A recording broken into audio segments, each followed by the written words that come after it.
ಚೆನ್ನಾಗಿದೆ ಈ ಸಲ. ಚೆನ್ನಾಗಿದೆ. ಕಾಂಪಿಟೇಷನ್ ಇದೆಯಾ?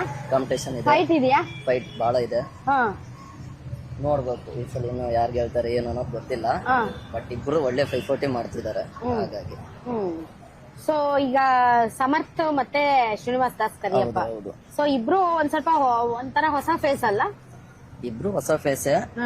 ಇನ್ನು ಅವ್ರದ್ದು ವಯಸ್ಸು ಚಿಕ್ಕದೆ. ಕಾಂಗ್ರೆಸ್ ಲೀಡರ್ ಕೂಡ ಮತ್ ಬಿಜೆಪಿ ಲೀಡರ್ ಕೂಡ ಅವರು ಫಸ್ಟ್ ಟೈಮ್ ಇದಕ್ ನಿಂತಿರೋದು ಇಲ್ಲಿ.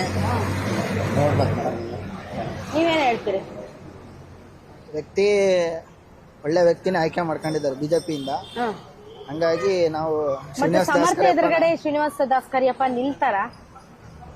ಕಷ್ಟ ಇದೆಯಾ ಅಥವಾ ಈಸಿ ಇದೆಯಾ? ಅವ್ರನ್ನ ಸಣ್ಣ ವಯಸ್ಸಿದಲ್ಲ, ಹಂಗಾಗಿ ಶ್ರೀನಿವಾಸ್ ದಾಸ್ ಕರಿಯಪ್ಪನ ಆಯ್ಕೆ ಮಾಡ್ತಾರೆ. ಈಗ ಸಮರ್ಥ ಅವ್ರನ್ನ ಆಯ್ಕೆ ಮಾಡಿದಾರಲ್ಲ, ಸೊ ನೀವು ಕೂಡ ಯೂತ್ಸ್ ಯಂಗ್, ಸೊ ಒಬ್ಬ ಯೂತ್ ಯಂಗ್ ನಾಯಕನನ್ನ ಎರಡೂ ಪಕ್ಷಗಳು ಆಯ್ಕೆ ಮಾಡಿದ್ದಾರೆ.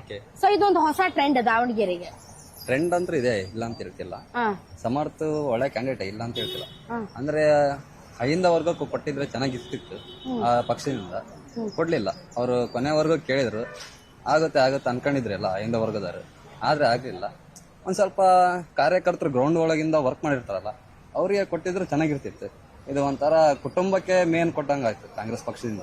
ಆತರ ನೋಡ್ತಾ ಹೋದ್ರೆ ಕುಟುಂಬಕ್ಕೆ ಮೇನ್ ಆಗಿ ಮಾಡ್ಬಿಟ್ರು ಅವರು.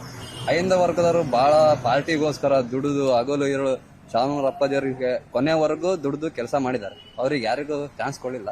ಅಲ್ಲೊಂದ್ ಸ್ವಲ್ಪ ವೋಟ್ ಡಿವೈಡ್ ಆಗ್ಬೋದು ಅಂತ ಅನ್ಸಿದೆ. ಮಾಡ್ಬೋದು, ಯಾಕಂದ್ರೆ ನೋಡ್ತಿದೀವಲ್ಲ ಎಲ್ಲ ಕಡೆಯಿಂದ